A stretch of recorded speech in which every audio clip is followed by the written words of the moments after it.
Thanks for tuning into the Urban Scope podcast. I will be covering the potential move of Deion Sanders to the Dallas Cowboys. Now, this is a very interesting one and a very difficult one to cover because I'm kind of torn in both sides. Pause on this one. Just for the simple fact of, now this is speculation and rumors. Now, most people, there have been reports that he met with Jerry Jones earlier this week. And they didn't say what they were meeting about, but people were speculating that since Mike McCarthy was not renewed on his contract, that Jerry Jones is trying to go in the direction of Deion Sanders, which is twofold on this move. And I'll kind of weigh the pros and cons of this move from Deion's perspective, from my perspective, I should say, but that Deion's way he can look at the situation just from the simple fact of the pros and cons. So, of course, there's probably more cons than pros to taking the Dallas Cowboys job, and most people know what those pros and cons are. So, and as far as a pro for him taking the Dallas Cowboys job, you got to think about he can advance his legacy. So he won at Jackson State. He won as a player. He won everywhere he went in some aspects. He didn't win a bowl game or a national championship in college, but he turned a one-win team program into a bowl-eligible program, got a Heisman winner out of it, won 9 games this year. He increased every year and showed that growth, and he did the same in Jackson State. And I think that legacy is still unfinished. So I think there's still more that he can do in college and has more to prove. But nevertheless, if he can win for the Dallas Cowboys, who haven't won a Super Bowl since 1995, he would do something monumental that no other coach has done since then, with more experience and more resume than him. So that would advance his career to show his greatness in another aspect.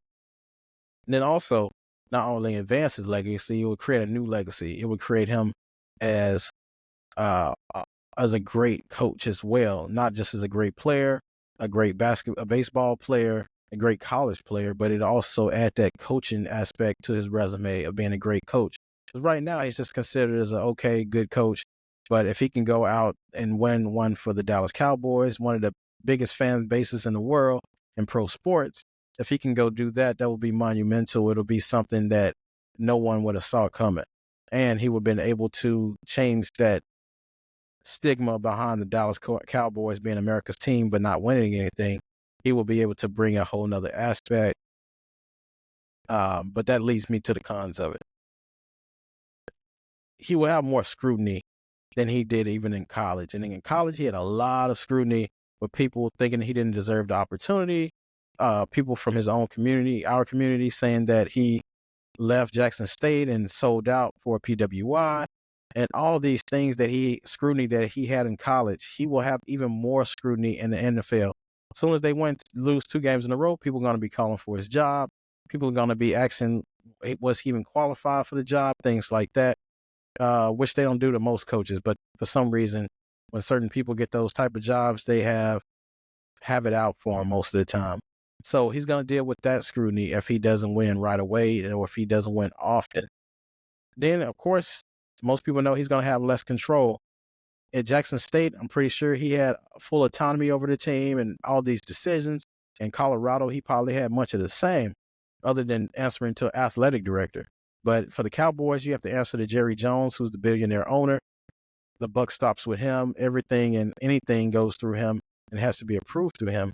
And Deion Sanders, playing for him before from the Cowboys, knows this firsthand about how much Jerry Jones, the influence he has on his team, and how much influence he has over the coaches.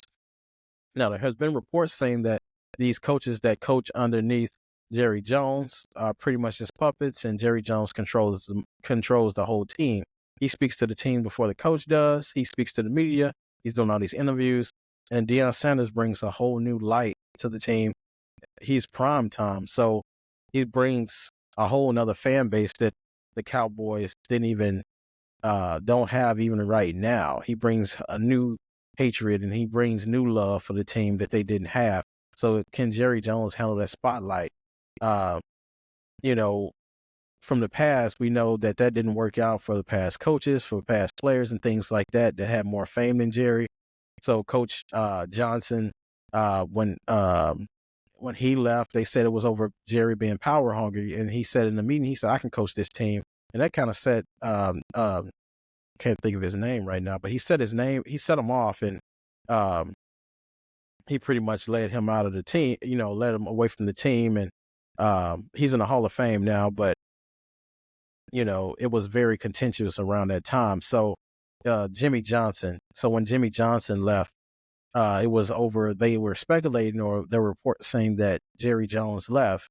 I mean, Jerry Jones calls Jimmy Johnson out of the Cowboys because of all the fame that Jerry wanted, and people were giving Jimmy Johnson credit.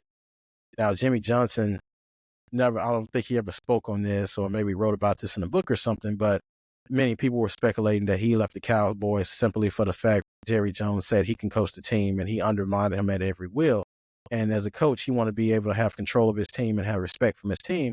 But when people know Jerry Jones is pulling the strings, you're not going to be respected as much. And then, of course, for Deion, just to get back on that, he's going to have higher expectations than he did in Colorado, or especially Jackson State. They're going to expect you to win a Super Bowl, even though they haven't done it since 1995. And Deion Sanders coming in is supposed to be looked at as the new savior, so to speak. And they're going to expect results right away. If you don't make the playoffs, if you don't make it to the NFC Championship game, and then definitely if you don't make it to the Super Bowl, they're going to be calling for your job, and they're going to be questioning if you deserve the job or not. Every sports show in America is going to be talking about that situation. But another thing about Deion Sanders taking a job is he won't more than likely be able to coach his son Shador, or he won't be able to coach Travis Hunter, because they're projected to go in the first 5 picks, and the Cowboys have a first round 12th pick, and they would have to trade up to get Shador or Travis Hunter, which historically the Cowboys haven't done that. So I don't see how and nobody's going to let them jump from 12 all the way to 1 without giving out key pieces and kind of depleting your team and defeating the purpose of getting a Travis Hunter or Shador.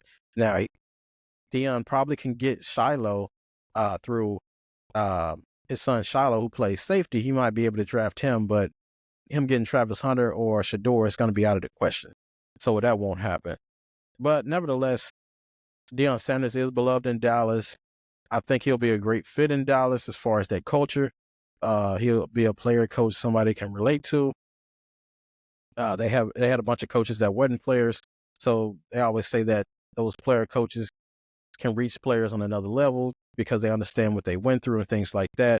But with the recruits coming in Colorado, I think Deion Sanders should wait it out a couple of years and prove himself more in college and get that cycle going from the players throughout the portal and through the recruits in Colorado. He has a 5-star quarterback coming in and all these different pieces from the portal, and I want to see what they look like without Shador, Shiloh, and Travis Hunter. I want to see what that looks like. I think he just needs to build off that reputation to show he can do without those players, and to ascend up into new ranks, and then that opportunity will always be there in the future. And I think if he goes to Colorado, improves, get to some national championships, get to some playoffs, it'll look better, and he'll be more experienced, ready for that Dallas job, because that Dallas job is something different, and I think he'll be a big name.